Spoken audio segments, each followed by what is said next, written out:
lokasinya Matasya di lokasi apa ini? Di kilometer 27. Oh, berarti ditanam di bawah pohon cingke ya? Jadi double strike ya Matasya ya? Mengurangi kos anggaran perawatan sawit ya? Mengurangi kos penyemprotan. Jadi Matasya cingkehnya masih subur ya? Masih subur. Sawit juga ya? Sawit masih subur. Nah,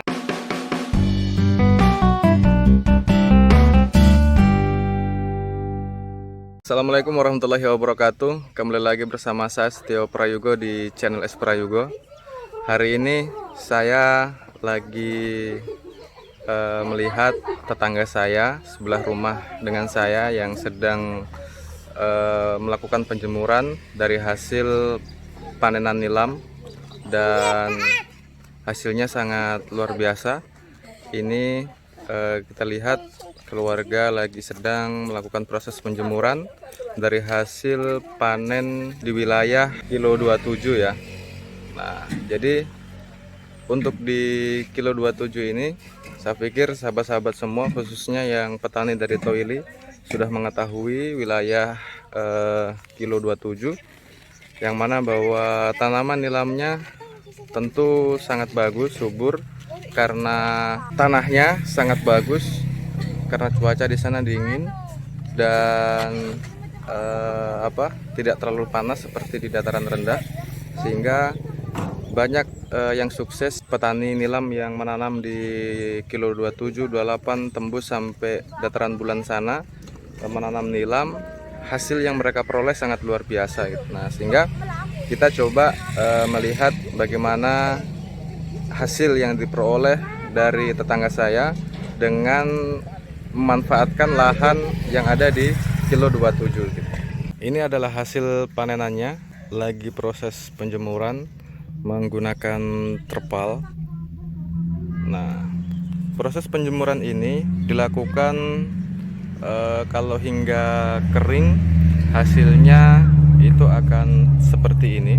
Nah, jadi dalam proses penjemuran ini dia mesti diperhatikan sahabat-sahabat semua, yang mana bahwa ketika akan melakukan proses penyulingan itu mesti diperhatikan soal waktu ya, karena biasa dalam sulingan kapasitas 300 kilo dan 500 kilo itu kita bisa prediksikan kalau yang 300 kilo itu biasa 25 karung udah masuk, tapi kalau untuk yang kapasitas 500 kilo dandangnya dia bisa sampai 30 bahkan 33 karung dia bisa masuk di dandang itu. Nah, sehingga ketika pasca penjemuran ini, kalau misalnya waktu penjemurannya masih menunggu lama, sehingga penjemurannya mesti agak kering, karena dikhawatirkan jangan sampai ketika belum terlalu kering masih lembab, maka hasil minyaknya nantinya tidak bagus. Tetapi kalau misalnya range waktunya hanya 1 hari, bisa proses penjemurannya tidak terlalu lama, mungkin 1 hari sudah cukup, tidak sampai kering seperti ini tidak apa-apa. Ketika proses penyulingannya itu range waktunya hanya 1 hari gitu. Nah, jadi nilam yang sudah kering itu hanya menginap 1 malam di rumah dan besoknya sudah bisa dilakukan proses penyulingan gitu. Nah, kita bisa lihat, ini tetangga saya biasa disapa dengan panggilan Mak Tasya, Mama Tasya. Kalau ini anak paling cantiknya, Claudi Cynthia Bella. Claudi, bahagia dulu coba panen. Ini kita bisa lihat ini hasil dari cincangan tadi malam. Lembur Matas ya tadi malam ya? Jam 12. Jam 12. Bukan main. Nah, ini kita bisa lihat. Nah, ini Tasya lagi mengumpulkan hasil cincangan yang masih bisa digunakan untuk bibit.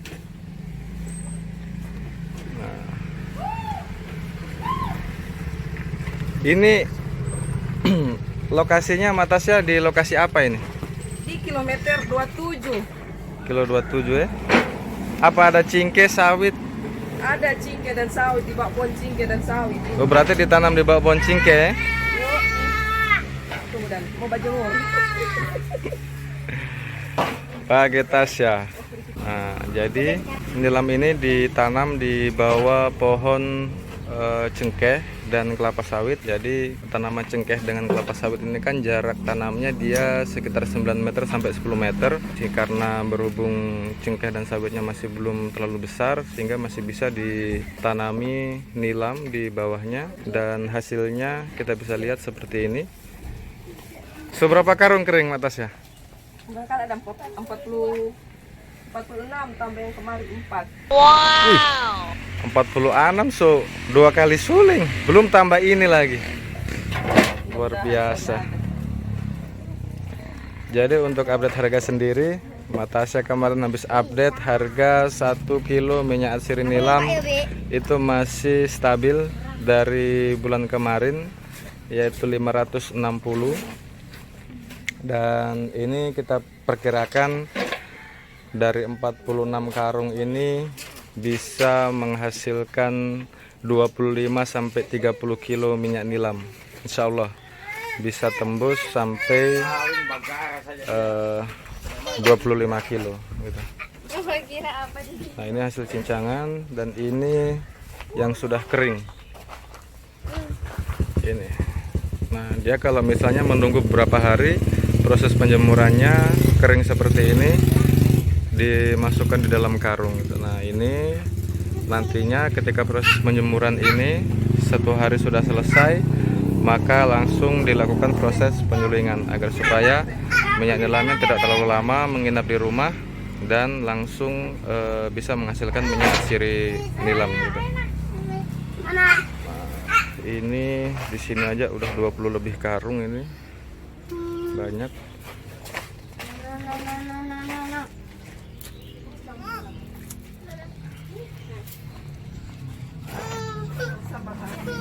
Nah, jadi sahabat-sahabat semua, ini kalau misalnya sahabat-sahabat semua memiliki lokasi di kebun cengkeh ataupun di kebun kelapa sawit yang masih belum terlalu tinggi, bisa dimanfaatkan untuk ditanami minyak atsiri gitu.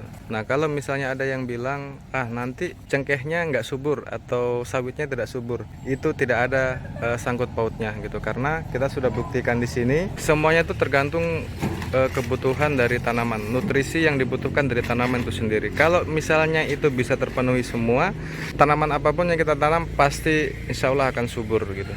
Nah, ini bisa dilihat. Jadi Natasha, cengkehnya masih subur ya? Masih subur. Sawit juga ya? Sawit masih subur. Nah, Kenapa ini berbatang-batang? dia kalau di tanaman tahunan dia memang tidak berpengaruh. Tetapi kalau dia di palawija seperti padi, mungkin saja bisa berpengaruh ketika lahan tersebut misalnya di lokasi sawah ditanami nilam. Ketika nanti akan balik lagi menanam padi, tentu dia akan berpengaruh kepada tanah dan tanaman bisa juga akan kerdil. Tetapi kalau misalnya perawatan tanah itu bisa maksimal untuk mengembalikan unsur pH-nya, saya pikir tidak jadi masalah ketika itu semua bisa tercapai gitu. Wih. Kalau di sawit dengan cengkeh, keuntungannya kita tidak membersihkan lagi rumputnya, tidak semprot. Oh, begitu Ada ya? nilai plusnya toh. Cocok. Berarti sawitnya yang Sawitnya tumbuh bagus, cengkehnya tumbuh bagus. nilamnya bagus juga. Nilamnya ada harganya, tidak perlu melakukan penyemprotan terus, sudah ada nilam di bawahnya. Cocok gitu. Nah, ini bisa dipraktekkan untuk sahabat-sahabat semua petani sawit. Kalau misalnya DP sawit masih umur 6 bulan atau 1 tahun, masih bisa dimanfaatkan untuk ditanami nilam di bawahnya supaya double strike. Double strike, nanti panen nilam dulu, kalau 4 tahun baru dipanen sawitnya. Jadi double strike ya Natasha, mengurangi kos anggaran perawatan sawit ya. Mengurangi kos penyemprotan. Jadi ini sahabat-sahabat semua, sebenarnya Natasha ini dengan Pak Tasya adalah pengusaha sawit. Sawitnya berpuluh-puluh hektar. Astaga, Yoko. Tetapi karena masih ada yang remaja dan di dataran Toli lagi tren untuk produksi minyak atsiri, sehingga kita manfaatkan lokasi sawit yang masih remaja untuk ditanami minyak atsiri ini. Nah, jadi double strike. Soneto merah-merah ya Natasha ya? Merah-merah. Soneto ini tidak. Ini baru mungkin kurang lebih sekitar setengah hektar yang dipanen. Setengah hektar. Wah, Mak, baru 40 karung. 46 karung. Udah. Wih, banyak berarti.